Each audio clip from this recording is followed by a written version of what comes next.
There's other things happened there when I was manager, which I deeply regret, but I can't turn the clock back, and how I wish I could, but I can't. And it hurts me badly. Graeme Souness built his life on one simple belief. If something was worth doing, it was worth doing without fear. That belief made him one of football's greatest competitors. It also made him one of its most controversial figures. For more than 50 years, Graeme Souness competed where the pressure was greatest. He became the heartbeat of one of Liverpool's finest teams. A captain, a leader, a winner. 5 league titles, 3 European Cups, 4 League Cups. A career most footballers could only dream about. Bob Paisley once described him as the complete midfield player. Few compliments in football carried greater weight. Souness earned that respect because he never hid. Not from responsibility, not from pressure, and never from confrontation. Every challenge he faced head-on. That relentless mentality became the foundation of his greatness. But football has a cruel habit. The qualities that build legends often become the qualities that shape their hardest days. As the years passed, the victories remained, but so did the consequences. A dream return to Liverpool became painfully divided. Friendships slowly disappeared. Supporters questioned a man they had once celebrated. Decisions that were meant to rebuild clubs, instead, created lasting scars. Then came a battle that no determination could control. Not against another midfielder, not against another manager, but against his own heart. Looking back today, Graeme Souness is remembered for far more than the medals he collected. He is remembered for the standards he demanded, the mistakes he openly admitted, and the courage he showed when life became harder than football itself. Perhaps Kenny Dalglish said it best when he described Souness as an exceptional footballer whose desire to win never left him. That desire built a legend. It also shaped the painful chapters that followed. This is the story of a football giant, whose greatest victories earned him immortality, but whose life after glory became filled with conflict, regret, heartbreak, and redemption.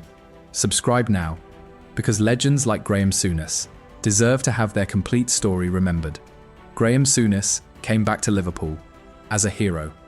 He left as one of the club's most debated figures. That alone is one of football's greatest tragedies. The captain who had helped build Liverpool's empire returned believing he could save it. Instead, he watched it slowly turn against him. Inside the dressing room, the atmosphere changed. Trust became uncertainty. Respect became frustration. Looking back, Souness admitted one of his biggest mistakes was taking control of player contracts. New players earned more. Old heroes felt forgotten.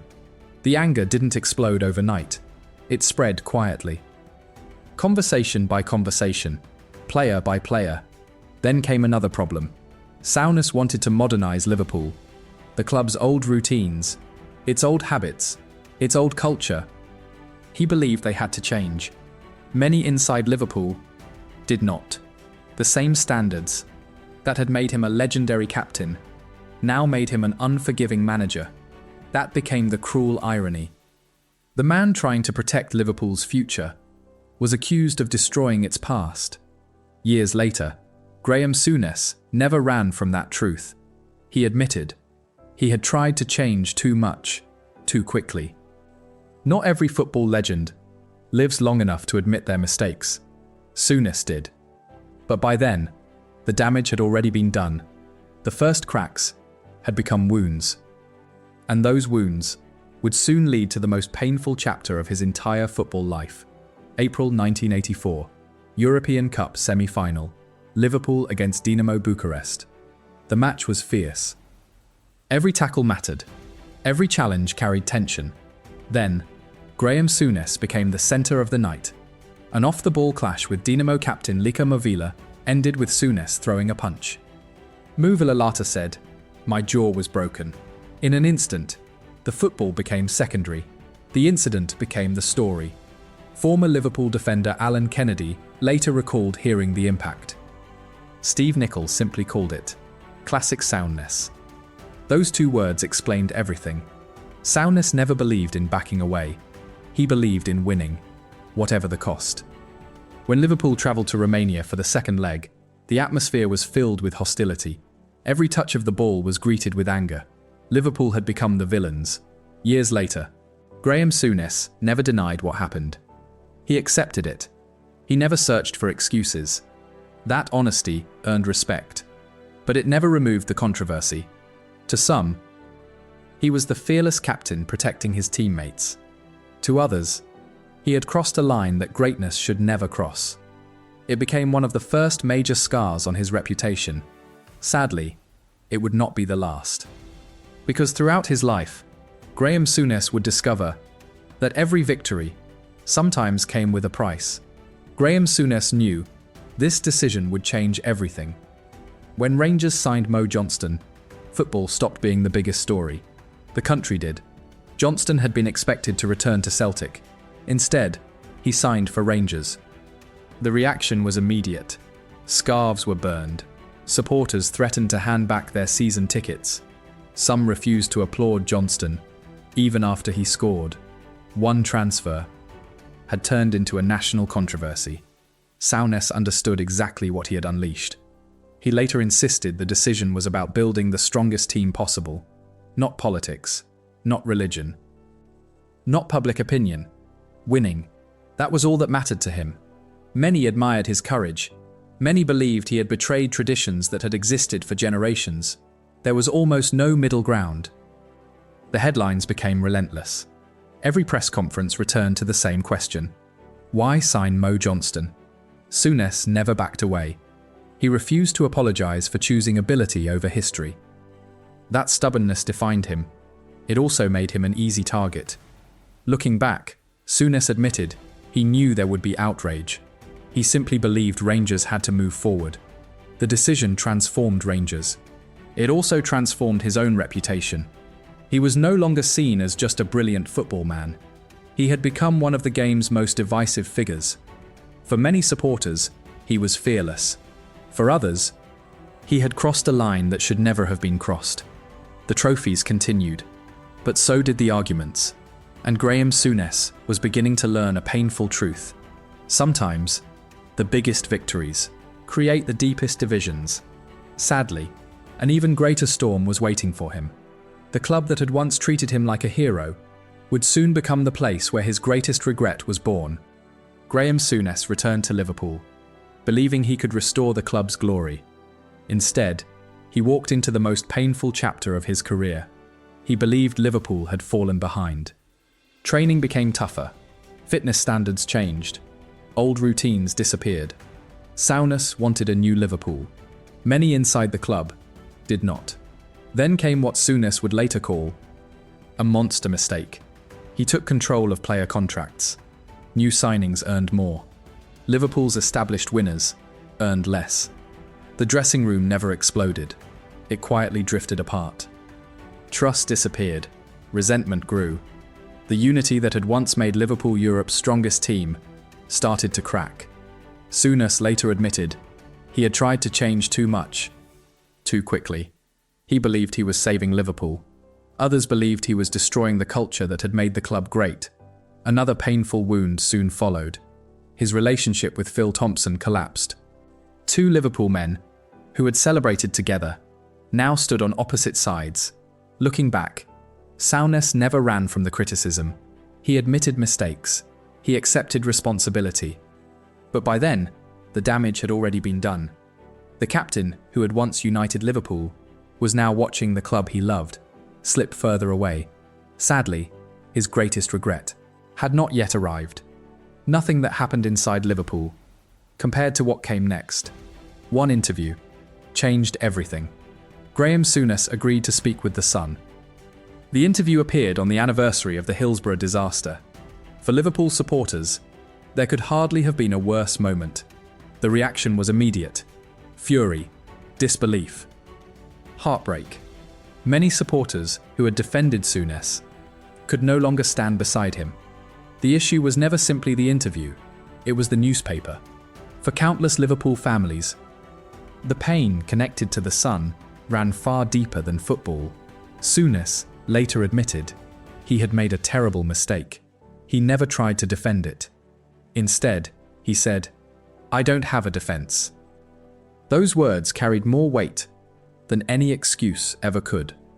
Years later, he described it as the biggest regret of his professional life. Not because it cost him a job, but because it damaged the relationship he treasured most. Supporters who had once sung his name now questioned him. The captain who had lifted European cups found himself carrying a different burden, one that no trophy could ever erase. Souness accepted the anger. He accepted the criticism, but acceptance did not heal the wound. For many Liverpool supporters, it never truly healed. It became the moment that overshadowed everything else. And for Graeme Souness, it was the one decision he would carry for the rest of his life. The tragedy was no longer about football. It had become deeply personal. And although he believed the worst was behind him, football still had more difficult chapters waiting. Graeme Souness left Liverpool, hoping for a fresh start. Instead, the controversy followed him. Wherever he went, there always seemed to be another storm. At Benfica, supporters quickly turned. Heavy defeats, relentless criticism. White handkerchiefs waved from the stands, demanding change. After one painful home defeat, reports said Souness left the stadium under police protection. The pressure had become unbearable. Then came Turkey. Managing Galatasaray, Souness won the Turkish Cup. Most managers would have celebrated quietly. Souness didn't. He planted a Galatasaray flag in the center of Fenerbahce's stadium. Within seconds, chaos erupted. Former goalkeeper Brad Friedel later recalled looking at Souness and thinking, "Oh boy, this isn't going to go down well." It didn't. The players remained inside the dressing room for hours. Outside, violence erupted. The team bus was attacked. Supporters tried to reach the players. One celebration had become another controversy. Then came Newcastle. Another chance. Another rebuild. Another battle. His relationship with Craig Bellamy completely collapsed. Bellamy later accused Souness of lying. The dressing room became divided. Results suffered. Criticism grew louder. Everywhere Graeme Souness went, the pattern repeated itself. Strong decisions, strong reactions, strong consequences. Some admired his honesty. Others believed his refusal to compromise had become his greatest weakness. By now, the trophies were no longer making headlines. The controversies were. And football's hardest man was about to face the only opponent he could never fight. For most of his life, Graeme Souness looked indestructible. He played through pain. He demanded strength. He expected the same from everyone around him. Then, football stopped being the biggest challenge of his life. Doctors told Souness he had serious heart disease. For a man who had built his entire reputation on toughness, the news was devastating. He later admitted he never believed something like that could happen to him. He had always trained, always looked after himself. Yet his own heart had different plans. He underwent major heart surgery. Years later, another heart attack followed. This time, football could do nothing to help him. There were no teammates, no tactics, no trophies, only another fight for his life. But if football had taught Graeme Souness anything, it was never to surrender. Instead of disappearing from public life, he chose another challenge, one that had nothing to do with winning matches. He threw himself into raising money for Deborah Uck. He even swam the English Channel to help families living with one of the world's most painful genetic skin conditions. Many people were stunned. The man once known as football's hardest competitor was now fighting for people he had never even met. Looking back, perhaps that is Graeme Souness's greatest legacy. Not the trophies, not the arguments, not even the controversies, but the courage to keep fighting when football was no longer the battle. Because in the end, the strongest man on the pitch discovered that life's greatest victories are not always won inside a stadium. They are won by refusing to give up. Graeme Souness never asked to be remembered as a perfect man. He knew he had made mistakes. Some changed football, others changed his own life forever. Yet he never hid behind excuses. He accepted criticism. He accepted responsibility, even when it hurt. Bob Paisley once called him the complete midfield player. Years later, that description still captures the footballer, but it cannot fully describe the man, because Graeme Souness became far more than a great midfielder. He became a symbol of football's hardest truth. That greatness does not protect anyone from regret. There are supporters who will always remember the trophies.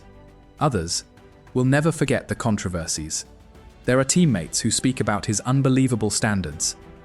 Others remember how demanding he could be. That is the legacy Graeme Souness leaves behind. Not a simple one, a human one. A life filled with triumph, conflict, heartbreak, mistakes, courage, and redemption. Perhaps the greatest measure of his character was not how he celebrated victory, but how he carried regret. He never pretended painful moments never happened. He spoke about them, accepted them, and lived with them. Very few football legends are willing to do that. That honesty may become one of his greatest achievements, because when future generations speak about Graeme Souness, they won't only remember the captain who conquered Europe, they will remember the man who faced success, failure, illness, criticism, and never stopped standing back up. That is why Graeme Souness remains one of football's most respected, most debated, and most unforgettable figures. Subscribe now, because every football legend deserves to be remembered for the complete truth, not just the moments that made the headlines.